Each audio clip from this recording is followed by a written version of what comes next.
اگر تمام درخت اور باغات قلم بن جائیں، سمندر کی روشنائی ہو، جنات حساب کرنے والے ہوں اور انسان لکھنے والے، تب بھی وہ علی بن ابی طالب کے فضائل کا شمار نہیں کر سکیں گے۔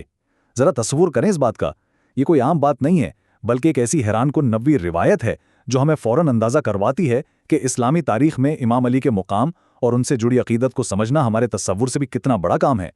تو اس معلوماتی جائزے میں ہم ایک بہت ہی خاص سفر پر نکلنے والے ہیں۔ ہم اسلامی الہیات میں امام علی کی بے پناہ روحانی عقیدت سے بات شروع کریں گے اور پھر دیکھیں گے کہ کیسے ان کی حکمت عملی اور تعلیمات صرف ایک مخصوص دور یا گروہ تک محدود نہیں، بلکہ آج بھی پوری انسانیت کے لیے کتنی اہمیت رکھتی ہیں۔ بے شمار فضائل۔ آئیے دیکھتے ہیں کہ تاریخی کتابوں میں ان کے کمالات کو بیان کرنا کیوں ایک ناممکن کام سمجھا گیا ہے۔ اگر ہم پرانی روایات اور حوالوں پر نظر ڈالیں تو ان کے لیے استعمال ہونے والے القاب واقعی دنگ کر دینے والے ہیں۔ انسانوں میں سب سے بڑے عالم، پیغمبر کے بعد بہترین تخلیق، حق و باطل کے درمیان واضح فرق کرنے والے، خدا کی بولتی ہوئی دلیل اور علم کا دروازہ۔ ایک بہت ہی دلچسپ اور سچ کہوں تو حیران کن بات تاریخ میں یہ ملتی ہے کہ ان کے دشمنوں نے حسد کی وجہ سے ان کے فضائل چھپانے کی کوشش کی اور ان کے ماننے والوں نے اپنی جان کے ڈر سے خاموشی اختیار کی، لیکن اس سب کے باوجود ان کی عظمت کے چرچے مشرق سے مغرب تک پھیل گئے۔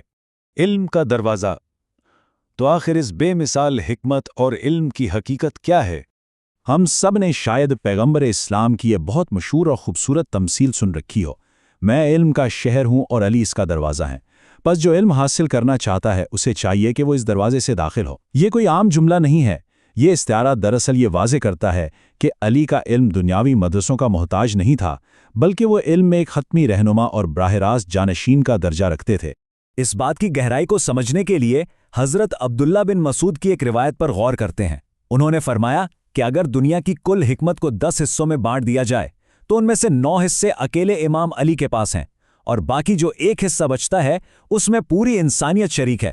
یعنی یہ تناسب اپنے آپ میں ان کی فکری برتری کا ایک بہت بڑا ثبوت ہے۔ اسی تناظر میں ایک اور انتہائی دلچسپ واقعہ ملتا ہے۔ ایک مرتبہ ایک صحابی نے سوال کیا کہ کیا علی سے محبت کرنے کا واقعی کوئی روحانی فائدہ ہے؟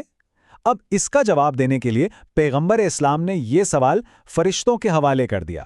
پہلے جبرائیل سے پوچھا گیا، انہوں نے اسرافیل سے پوچھا، یہاں تک کہ بات خود اللہ تعالیٰ تک پہنچی، اور وہاں سے جواب آیا کہ بالکل، جو علی سے محبت کرتا ہے وہ دراصل خدا کے قریب ہے۔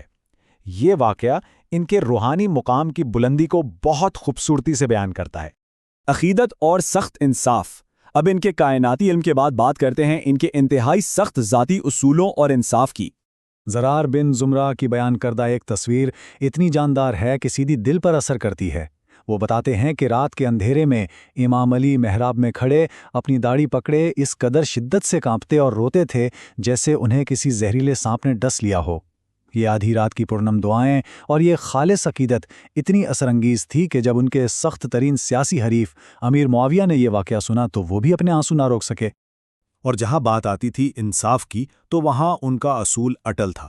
وہ اپنے ایک خط میں لکھتے ہیں، خدا کے لیے انصاف کرو اور لوگوں کے ساتھ انصاف کرو، کیونکہ خدا مظلوم کی فریاد سنتا ہے اور ظالموں کی گھات میں ہے۔ ان کے نزدیک ظلم کرنا صرف ایک غلطی نہیں، بلکہ خود کو سیدھا خدا کے ساتھ جنگ میں کھڑا کر دینے کے مترادف تھا۔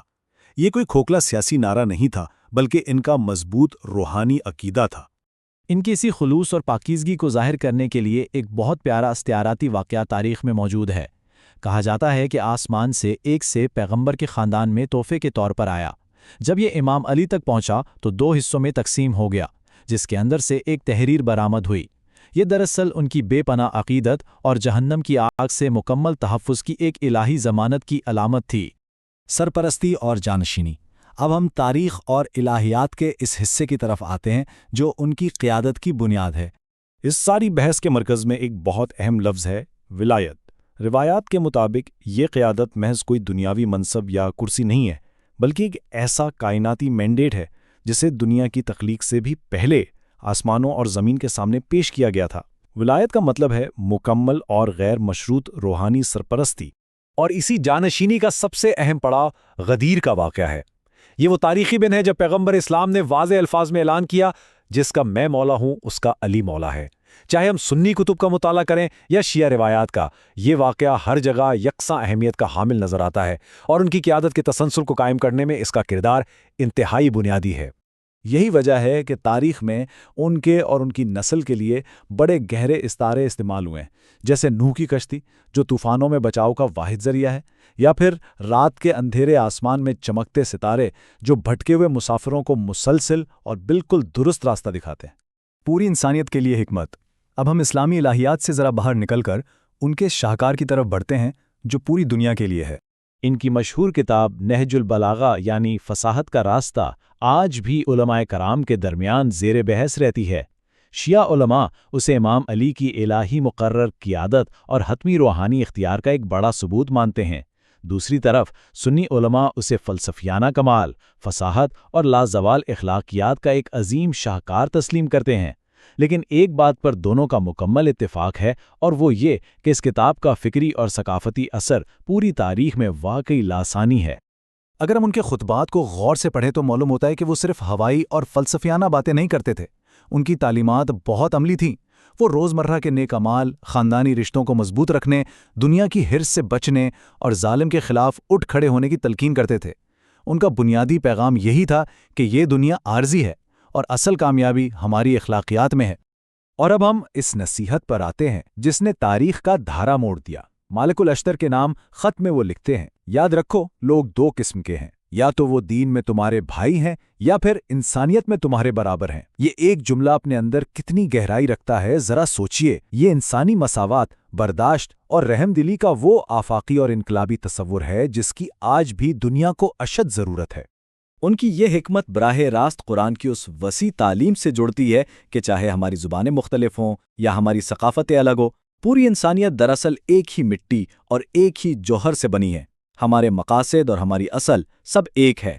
اور اسی مقام پر یہ معلوماتی جائزہ اختتام کو پہنچتا ہے، لیکن ایک بہت اہم سوال کے ساتھ۔ یہ کیسے ممکن ہے کہ 7ویں صدی کا ایک رہنما آج کی اس جدید اور پیچیدہ دنیا میں بھی آفاقی انسانی اخلاقیات اور انصاف کا سب سے مضبوط پل ثابت ہو؟ یہ سچ مچ حیران کن ہے کہ امام علی کی میراث محض تاریخ کے پرانے اوراق میں دفن نہیں ہوئی، بلکہ آج بھی ہر دور کے انسان کو برابری، حکمت اور انصاف کا راستہ دکھا رہی ہے۔ یہ واقعی ایک ایسا پہلو ہے جو ہم سب کو گہرائی سے سوچنے کی دعوت دیتا ہے۔